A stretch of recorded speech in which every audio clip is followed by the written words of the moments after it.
শয্যাগত মহিলাৰ স্বাক্ষৰ জালিয়াতি কৰি ভূমি বেদখলৰ চেষ্টা দুষ্ট চক্ৰৰ। মাটি আধি খাবলৈ দিয়া ব্যক্তিয়ে জালিয়াতিৰে গৰাকীৰ ভূমি বেদখলৰ চেষ্টা। আধি খোৱাৰ সুযোগ লৈ আনৰ ভূমি চহী জালিয়াতিৰে নিজৰ নামত কৰাৰ অপচেষ্টা দুষ্ট চক্ৰৰ। হাজোৰ চৰাবৰীৰ কঁঠাল খোপাত সংঘটিত হৈছে এই ঘটনা। কেৱল ভূমি বেদখলে নহয়, প্ৰকৃত অংশীদাৰৰ স্বাক্ষৰ নোহোৱাকৈ জালিয়াতি কৰি বাটোৱাৰা কৰিলে ভূমি। উপায়ন্তৰ হৈ ভুক্তভোগীয়ে কামৰূপ জিলাৰ আয়ুক্তৰ কাৰ্যালয়ত লিখিত অভিযোগ দিয়াৰ পিছতেই কৰ্তন হয় ভুৱা বাটোৱাৰা আৰু অনুমোদন। আনহাতে ভূমিৰ গৰাকীয়ে কৰা খেতিও বলপূৰ্বকভাৱে কাঢ়ি লৈ যায় চক্ৰটোৱে।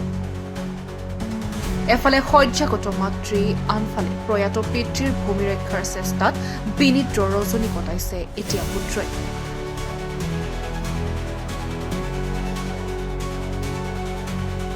মোৰ মাটিটো হ'ল পিতৃ সম্পত্তি মাটি, আৰু এই মাটিটো আমাৰ এনে কেইজন ব্যক্তিক আমি এটা সময়ত দেউতা এঠাইত খাবলৈ দিছিলোঁ, খাবলৈ মানে ঠিকাত দিছিলোঁ।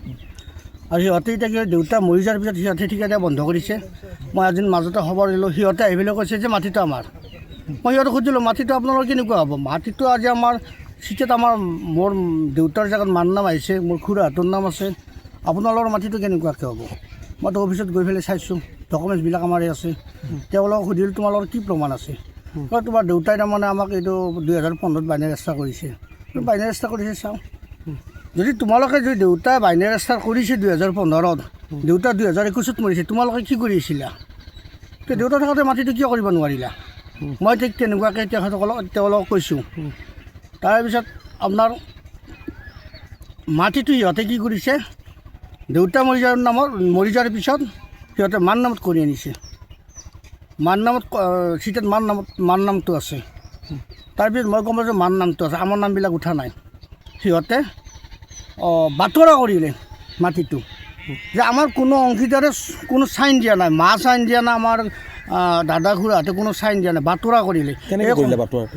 বাটোৱাৰা তাৰমানে সিহঁতে মাটিটো কিনা দেখুৱাইছে, তাৰমানে মাটিটো দুটা অংশ কিনা দেখুৱাইছে। মাটিটো অৰ্থাৎ আমাৰ ইয়াত 4টা অংশ হ'ব, যিটো আমাৰ এজাবিলিটি আছে। 4টা অংশৰ মানুহৰ চহী লাগিব, ইয়াত স্বাক্ষৰ লাগিব। স্বাক্ষৰ লাগিব। বাটোৱাৰাটো কেনেকৈ হ'ল? বাটোৱাৰা 2 নম্বৰী কৰিছে সিহঁতে। যেতিয়া মই কথাটো গম পাই বাটোৱাৰাটো মই কেঞ্চেল কৰিলোঁ। তাৰপিছত পাৰ্মিশ্যন ওলাইছে, পাৰ্মিশ্যন মোৰ মা চাইন দিয়া বুলি পাৰ্মিশ্যন ওলাইছে। মইতো জানো মোৰ মা চাইন দিয়া নাই। পাৰ্মিশ্যন মোৰ মাৰ নাম পবিত্ৰা বৈশ্য, পাৰ্মিশ্যন ওলাইছে পবিত্ৰা দাস। তাৰ এই কথাটো গম পাই মই আমিনগাঁও DC অফিচত মই এপ্লিকেশ্যন দি পাৰ্মিশ্যনো বন্ধ কৰি দিছোঁ।